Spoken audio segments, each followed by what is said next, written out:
জনগণ, বাংলাদেশের জনগণ আপনার গোলামি চায় না, দিল্লির গোলামি চায় না, তারা আজাদি চায়, তারা ইনকলাব চায়। কাজে আজকে যারা জোর করে আমাদের মুখের ভাষা কেড়ে নিতে চাচ্ছে, তাদের মোকাবিলায় আমাদেরকে নামতে হবে ইনশাআল্লাহ। এবং আমাদের সামনের পথটা আপনার লড়াইয়ের পথ হবে ইনশাআল্লাহ। যে লড়াইয়ে আমরা জিতব, কারণ দেশের জনগণ আমাদের সাথে আছে। 3 কোটির উপরে লোক আমাদেরকে ভোট দিয়েছে, 3,80,00,000 লোক। ভোটের হিসাবে আমাদের ভোটের হিসাব জোটের 38% কত পার্সেন্ট জামাতের, তাদের হলো আপনার 44%। আর এক হিসাবে আসছে 44 আর 46 বা 50।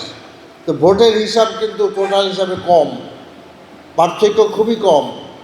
সেখানে যদি আসলে আপনার পিআর পদ্ধতিতে নির্বাচন হইতো, তাহলে আমরা খুব কাছাকাছি সিট পেতাম, একদম কাছাকাছি সিট পেয়ে যেতাম।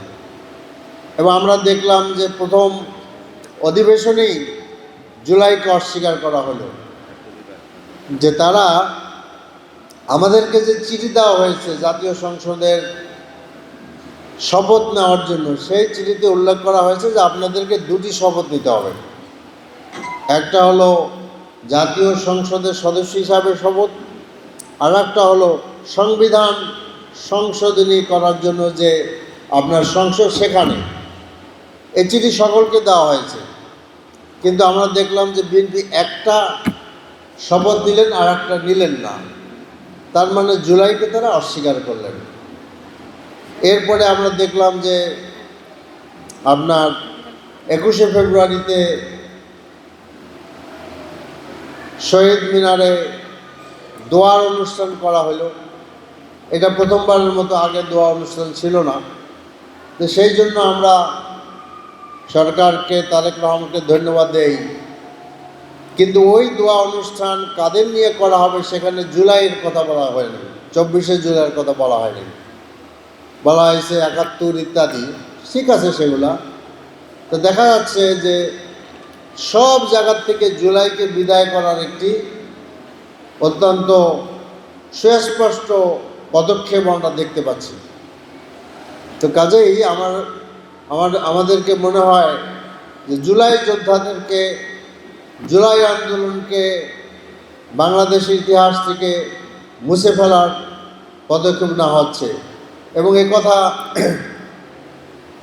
যদি করা হয়, আমি খুব অবাক হব না যে পাঠ্যপুস্তকে আবু সাঈদের কথা হয়তোবা থাকবে না, মুগ্ধর কথা থাকবে না। আমাদের যে জাতিসংঘ বলেছে 1400, it may be 2000 more than that, তাদের কথা হয়তোবা থাকবে না আর। তো কাজেই আমাদের জাতীয় জীবনের সবচেয়ে বড় দুঃখ হলো, বেদনা হলো এটা, আমরা জাতির সম্পদগুলোকে চিনতে পারি না, জাতীয় সম্পদগুলোকে চিহ্নিত করতে পারি না। আমরা দিন শেষে সেটাকে অস্বীকার করি। কারণ এই আন্দোলনের সময় আমরা কিন্তু ভুলে যাই না, এটা কিন্তু আমাদের ইসে আছে, ইউটিউবে আছে, যে ফখরুল ইসলাম আলমগীর বলেছেন যে পরিষ্কারভাবে একই দিনে 2টি বক্তব্য আসছে, যে এই আন্দোলনের সাথে আমাদের কোনো সম্পর্ক নাই, এটা হলো ছাত্রদের আন্দোলন। আর একই সাথে আমাদের সেক্রেটারি জেনারেল, তখন তো আমরা খুব খারাপ অবস্থায় ছিলাম, যেখানে এই ঘোষণা দেওয়া হয়েছিল এটা একটা বাড়ির একটা রুম, আসলে কোনো কার্যত কোনো সাংবাদিক সম্মেলন ছিল না। সেখান থেকে জামাতের পক্ষ বলা হয়েছিল এই আন্দোলনের সাথে পরিপূর্ণভাবে আমরা আছি, আমরা সমর্থনে আছি, কাজে আছি। কাজেই আপনাদের লাইনটা তো আমাদের জানা,